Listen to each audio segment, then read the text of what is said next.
നിലാവ് പോലെ പാർട്ട് 8.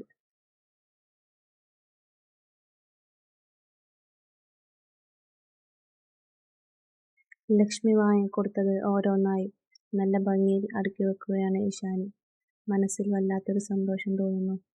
താൻ പറഞ്ഞത് അമ്മ അവരോട് പറയുമ്പോൾ എന്തായിരിക്കും അഗ്നിയുടെ റെസ്പോൺസ് ആലോചിച്ചപ്പോൾ അവളിലൊരു പുഞ്ചിരി വിടർന്നു. അതേ ചിരിയോടെ തിരിഞ്ഞതും കണ്ടു വാതിൽപ്പടിയിൽ ചാരി തന്നെയും നോക്കി നിൽക്കുന്ന അഗ്നിയെ. അവനെ കണ്ടതും അവൾ അവിടെ തറഞ്ഞു നിന്നു. മുൻപോട്ട് പോകാനും തിരിഞ്ഞു പോകാനും പറ്റാത്ത അവസ്ഥ. അവൾ അവനെ ദയനീയമായി ഒന്ന് നോക്കി. അവളുടെ ആ ഭാവം കണ്ടതും അവന്റെ മുഖത്തൊരു ഭംഗിയുള്ള ചിരി വിരിഞ്ഞു. അവൻ തിരിഞ്ഞ് പതിയെ വാതിൽ ചാരി. അത് കണ്ടതും അവളുടെ കണ്ണുകൾ മിഴിഞ്ഞു. പെട്ടെന്ന് കിട്ടിയൊരു ഉൾപ്രേരണയിൽ അവൾ അവന്റെ നേർക്ക് നടന്നു. എനിക്ക് പോണം. അതും പറഞ്ഞവൾ വാതിൽ തുറക്കാൻ നിന്നതും അഗ്നി അവളുടെ കയ്യിൽ പിടിച്ച് തന്നിലേക്ക് വലിച്ചടുപ്പിച്ചിരുന്നു. അവളൊന്ന് ഞെട്ടിപ്പോയി. ശ്വസിക്കാൻ മറന്നവൾ അവന്റെ മുഖത്തേക്ക് കണ്ണു മിഴിച്ചു നോക്കി. അവന്റെ ബലിഷ്ഠമായ കൈകൾ അവളുടെ ഇടുപ്പിലൂടെ ചുറ്റിപ്പിടിച്ചു. അവളൊന്ന് കുതറിമാറാൻ നോക്കിയതും അവൻ അവളെ കുറച്ചൊരു ബലത്തോടെ അവന്റെ നെഞ്ചിലേക്ക് ചേർത്തു പിടിച്ചു. ഉണ്ണിയേട്ടാ, എനിക്ക് പോണം, അവളൊരു പിടച്ചിലോടെ പറഞ്ഞു. പൊയ്ക്കോ, പക്ഷേ അമ്മയോട് പറഞ്ഞത് എന്നോടും കൂടെ ഒന്ന് പറയണം. അവനൊരു കള്ളച്ചിരിയോടെ അവളെ നോക്കി.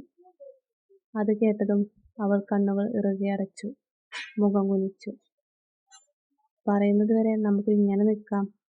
അതും പറഞ്ഞവൻ അവളെ ഒന്നുകൂടി നെഞ്ചിലേക്ക് ചേർത്തു.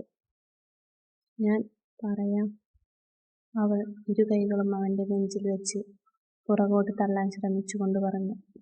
അവളുടെ ആ പ്രവൃത്തി നോക്കി ഒരു പുഞ്ചിരിയോടെ അവൻ അവളെ തന്നെ നോക്കി. അവന്റെ നോട്ടം താങ്ങാനാവാതെ അവൾ മുഖം കുനിച്ചു.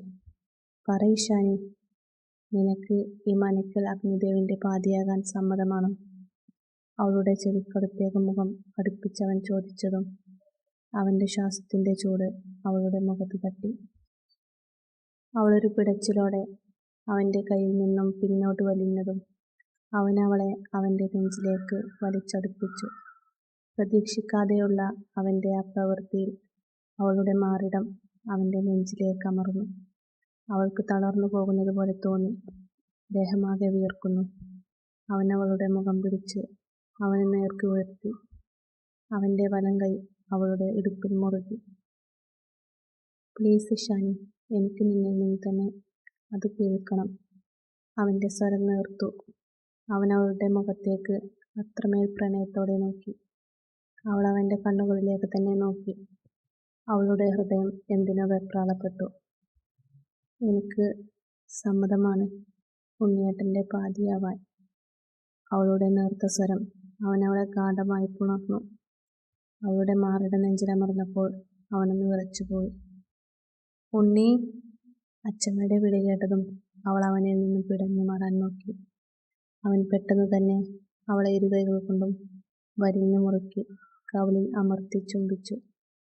മിഴിച്ചു നോക്കുന്നവളെ നോക്കി കണ്ണൊന്നുരുക്കി കാണിച്ച് അവൻ പുറത്തേക്ക് നടന്നു. ഓഫീസിൽ കിട്ടിയൊരു കൊറിയർ പൊട്ടിക്കുകയാണ് അജിത്ത്. അതിനുള്ളിൽ ഉള്ള പേപ്പർ വലിച്ചെടുത്ത് അവൻ അതിലേക്ക് നോക്കി. അത് തുറന്നു നോക്കിയതും അവന്റെ മുഖം വരിഞ്ഞു മുറുകി.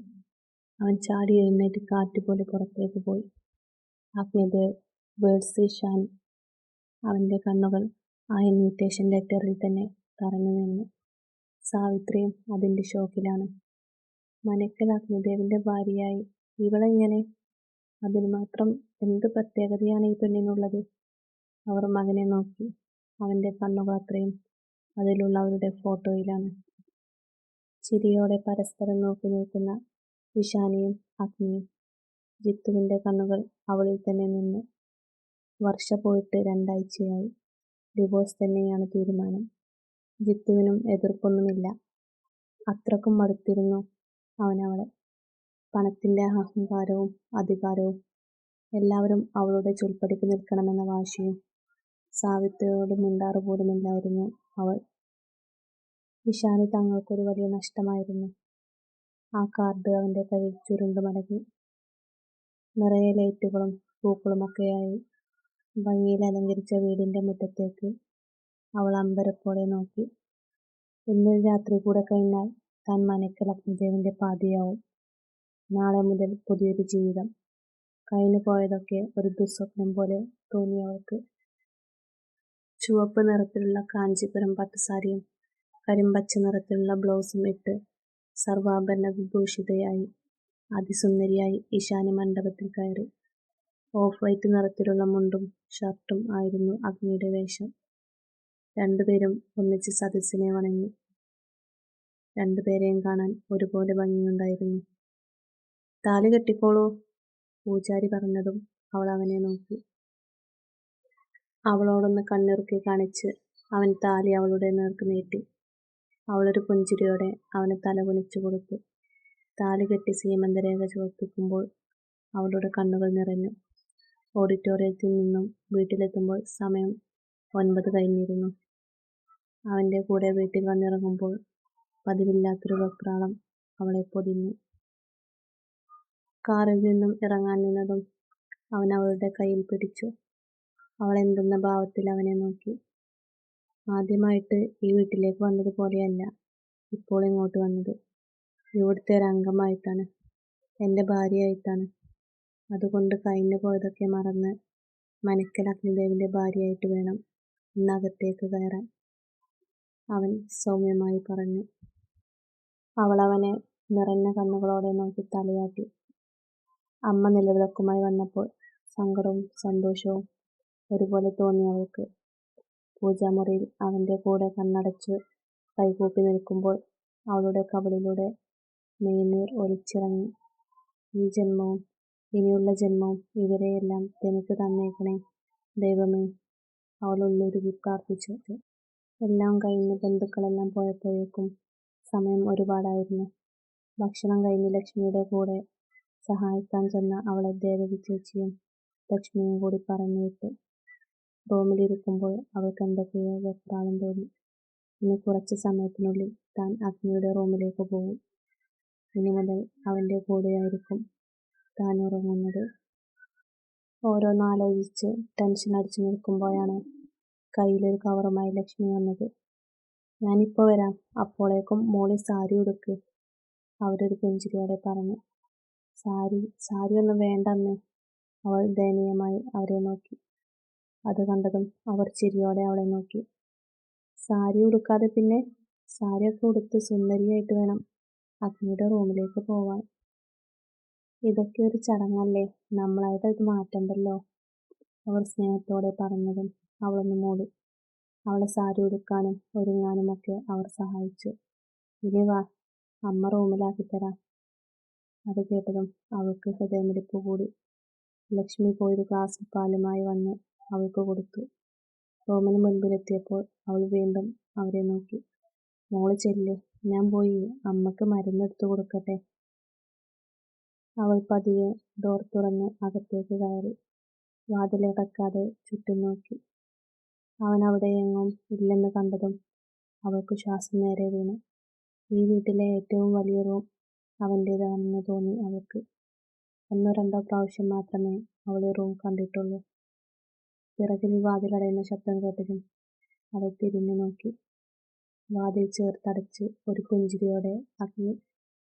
അവൾ ഒരു നിമിഷം അവന്റെ ആ ചിരിയിലേക്ക് കണ്ണിമയ്ക്കാതെ നോക്കി. അവൻ അവളെ നോക്കി അവിടെ തന്നെ നിന്നു. നിലാവ് പോലെ അതിമനോഹരിയായി തന്റെ പെണ്ണ്. അവളെ മുഴുവനായും അവൻ അവന്റെ കണ്ണുകളിൽ നിറച്ചു. സെറ്റ് സാരിയായിരുന്നു അവളുടെ വേഷം. നീളമുള്ള മുടി വിടർത്തിയിട്ട് മുല്ലപ്പൂ വെച്ചിരിക്കുന്നു. കാതിലൊരു കുഞ്ഞു ജിമിക്കിയും ഇരുകൈകളിലും ഓരോ വളകളും. കഴുത്തിൽ താൻ കെട്ടിയ താലിയുമിട്ട് ഒരു ദേവിയെപ്പോലെ. അവൻ പതിയെ അവൾക്കടുത്തേക്ക് ചുവട് വെച്ചു.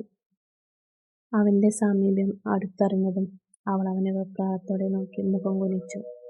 ഇഷാനി, അവൻ നിറഞ്ഞ പ്രണയത്തോടെ അവളെ വിളിച്ചു. അവളുടെ ഹൃദയമൊന്ന് തുളുമ്പി. ഒരിക്കൽ പോലും സ്നേഹത്തോടെ അജിത്ത് ഇതുപോലെ തന്നെ വിളിച്ചിട്ടില്ല. അവന്റെ ഓർമ്മ വന്നതും അവൾ കണ്ണുകൾ ഇറുകെ അടച്ചു തുറന്നു.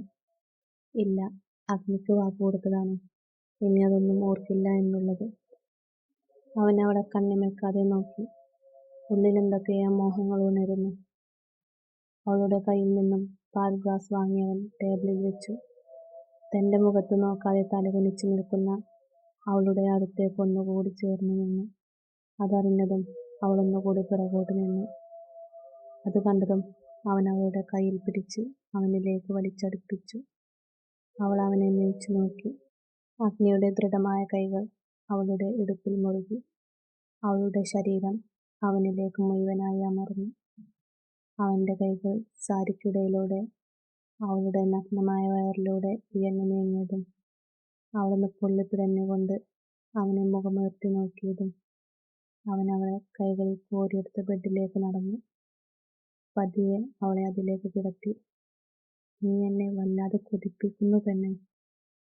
അവന്റെ സ്വരം കേട്ടതും അവൾ കണ്ണിറുകെ അടച്ചു.